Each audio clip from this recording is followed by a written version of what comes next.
মা কালী মিলে আমাদের স্বর্গ রাজ্যকে রক্ষা করে। তাই আজকের অনুষ্ঠানের প্রথম নিবেদন মা।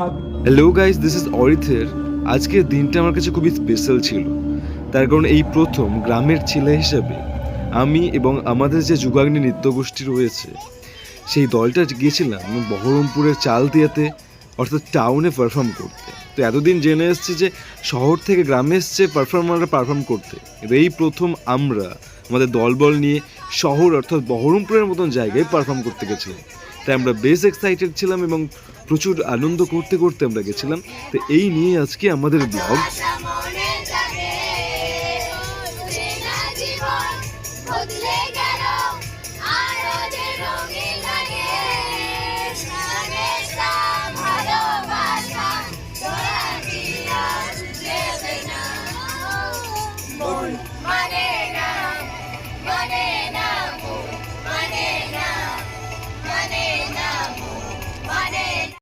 এভাবেই গাড়ির মধ্যে গান নাচ আনন্দের মধ্যে আমরা চলতে থাকলাম বহরমপুরের উদ্দেশ্যে। এবং যেতে যেতেই আমরা রাস্তায় একটু দাঁড়াতে হলো আমাদেরকে, তার কারণ রাস্তা দিয়ে রাজকীয় গাড়ি রেলগাড়ি যেতে হলো। আর আমরা জানি রেলগাড়ি গেলে আমাদেরকে থামতেই হবে, তাই আমরা থামলাম। অবশ্যই রেলগাড়ি চলার পরে আমরা পৌঁছে গেলাম বহরমপুরের রাস্তায়। আর সত্যি না, রাত্রে বহরমপুরের রাস্তা যে বিভৎস সুন্দর লাগে সেটা কালী পুজোতে না দেখলে বোঝা যায় না। আর এত আলোকসজ্জা, আর তার মধ্যে আমরা গাড়িতে গান শুনতে শুনতে আনন্দ করতে করতে এগিয়ে চলেছি। তো শেষমেশ আমরা পৌঁছে গেলাম মা কালীর মন্দির প্রাঙ্গণে, অর্থাৎ চালদিয়া শাস্ত্রী স্মৃতি সংঘের মাঠে। এবং সেখানে গিয়ে মন্দিরটা দেখলাম, প্যান্ডেলটা দেখলাম, মা কালীর দর্শন করলাম, প্রণাম করলাম। আর তারপরে যে স্টেজে আমরা পারফর্ম করবো সেই স্টেজটাকে একটু দেখে নিলাম। তারপরে আমাদের পারফরমেন্স শুরু হয়ে গেল। তো আপনারা যদি যে কোনো ধরনের ডান্স অনুষ্ঠান করাতে চান, তা নির্দ্বিধায় সিঙ্গার যুগাগ্নি নৃত্য একাডেমির সঙ্গে যোগাযোগ করতে পারেন।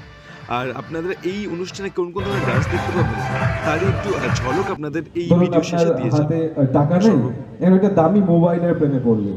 আপনি জানেন যে এই মানুষটার